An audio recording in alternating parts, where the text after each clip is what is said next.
It's called Comfortcore Keto Dishes, and I'm definitely liking the trend. Hey everyone, Dave here, back in the kitchen, and today we're gonna be cooking loaded baked potato soup, but it's somehow keto. Stay tuned to see how. Look, that's like a little good teaser. I'm tired. I can't even do it.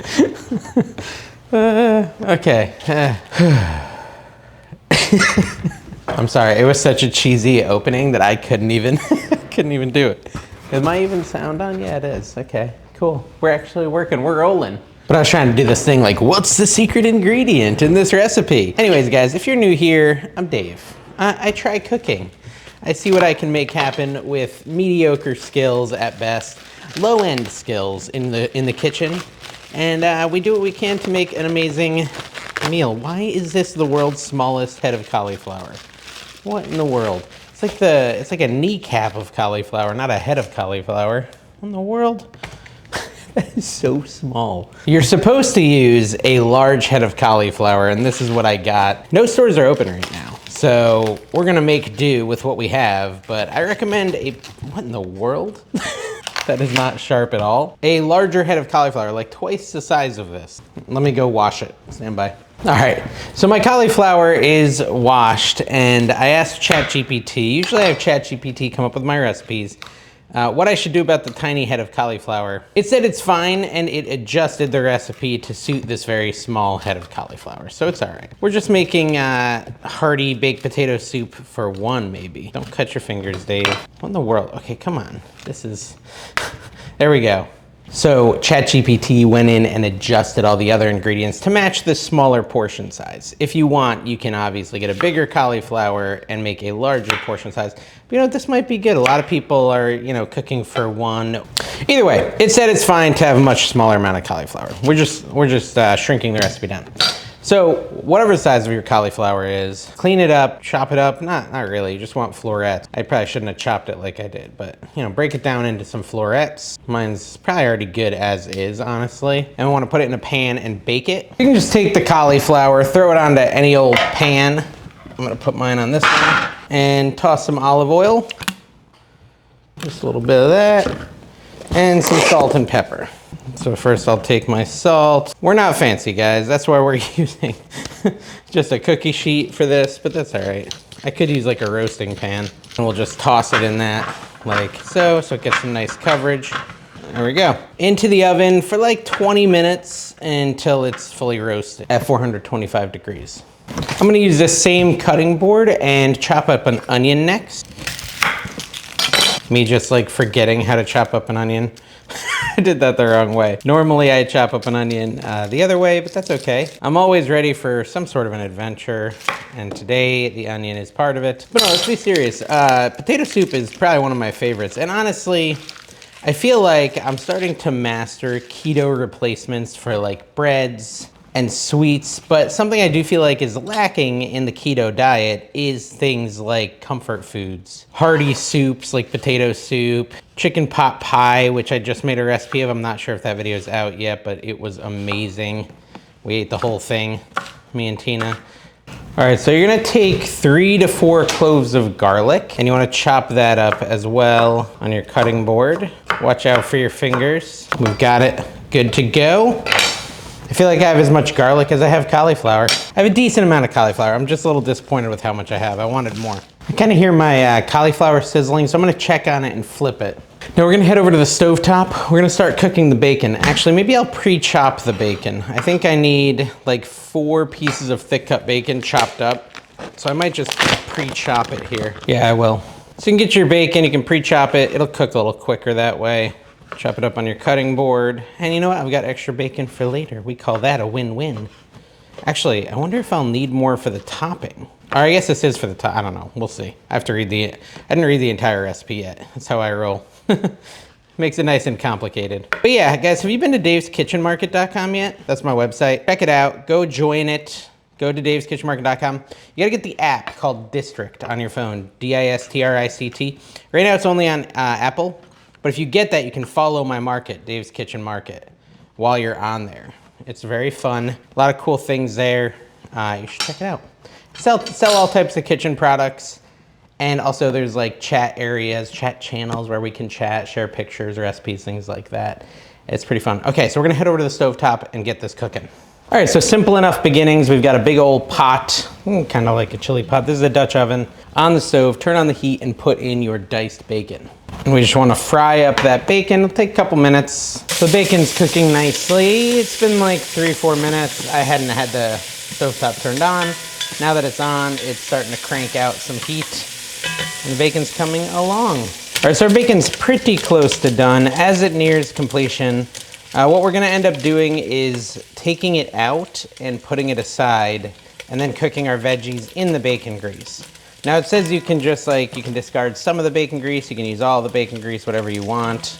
All right, I'm gonna scoop some of this out and put it just on a plate for now. Okay, so I looked, it technically says to retain 2 tablespoons of bacon grease. And then into that, we're gonna add our onions and our garlic that we chopped up. I didn't do a great chop because there's giant pieces like that still in here, but that's typical for my cooking. One of these days I'll learn how to chop an onion. So I'm just kind of stirring this up, the onions and the garlic, sauteing it for a few minutes. Some of these bigger chunks that I failed when I cut, I'm just gonna remove. Although it doesn't really matter because I'm gonna use an immersion blender at the end anyway, so it's kind of irrelevant. Next, we wanna add our cauliflower that we roasted, which mine should be finished right about now. It's been just about 25 minutes. So that's gonna go in with the rest of the items here. Oh, I kind of crisped it up on the bottom a little too much. That's all right, I like crispy. It's fine, it's fine. We'll just mix in the cauliflower with everything else. We're also gonna add in 2.5 cups of spicy chicken broth. You could also use normal chicken broth, but it seems like normal chicken broths are always sold out near me, so I keep having to resort to spicy, but it's all right. It still shouldn't be that spicy because I'm adding a little extra of the things that would temper the spiciness, such as cream. So 2.5 cups of either normal chicken broth or spicy chicken broth, you decide. And now we want this to simmer. So we're gonna heat it up, get a little boil going, and get it to simmer.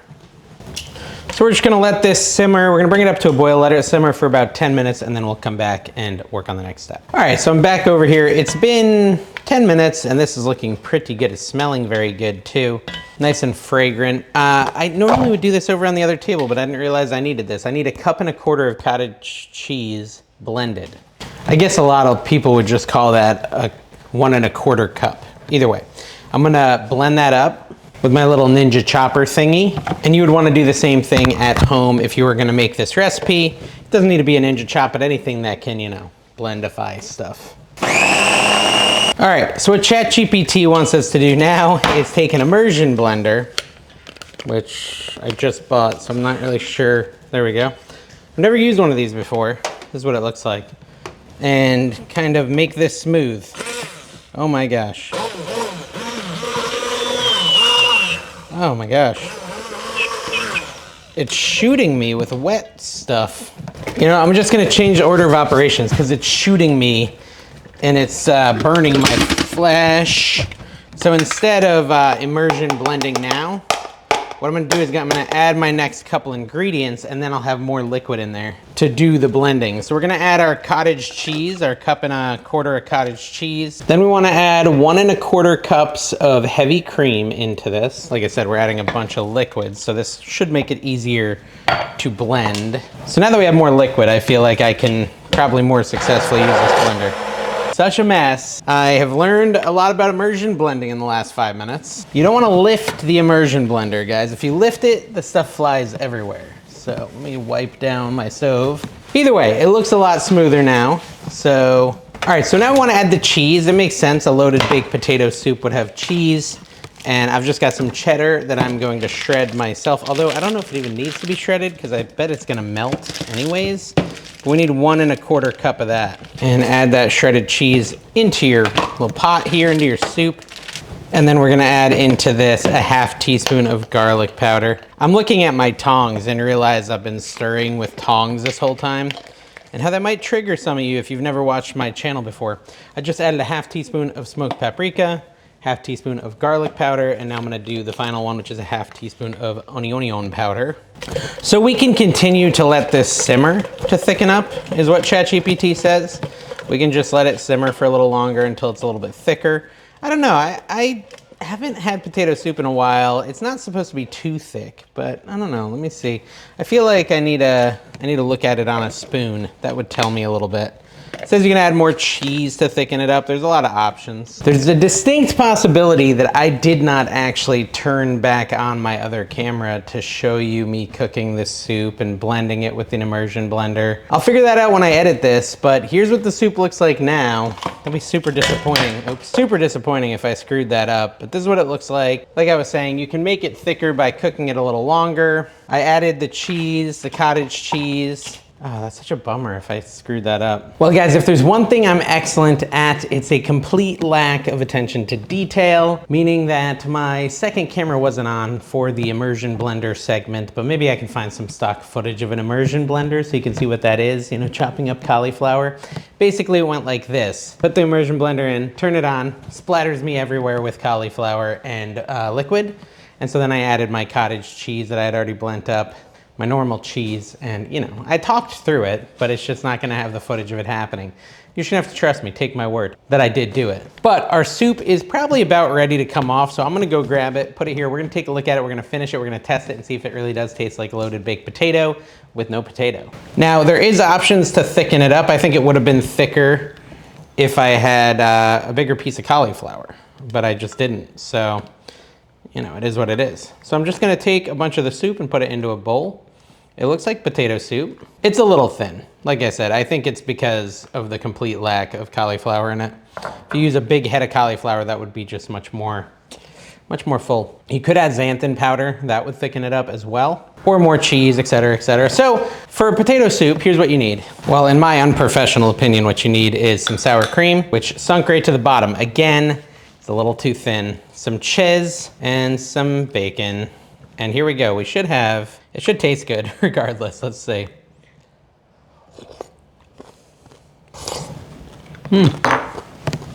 Kind of weird. That's like kind of shocking. It does literally taste like potato soup. Now here's the one thing I will say. Mine's spicy. Don't really recommend using the spicy broth. I actually don't hate it, but it's detracting from what I would call a potato soup to have that little kick. I actually do enjoy the kick. So if you like spicy, you might want to leave the spice. But if you want like the truest, purest potato soup copycat recipe, just use normal chicken broth. But it really does legitimately taste like potato soup. It's pretty impressive. Oh, there's my sour cream. I found it. I'm really getting into this new Comfortcore thing, which is a thing. It's trending right now. It's called Comfortcore Keto Dishes, and I'm definitely liking the trend. Chicken pot pie I made was amazing. This is amazing. So I recommend you guys try out this one too. I had a couple hiccups along the way, but in the end, I got a delicious meal. All right, guys, thanks for watching. We'll see you next time. Bye-bye.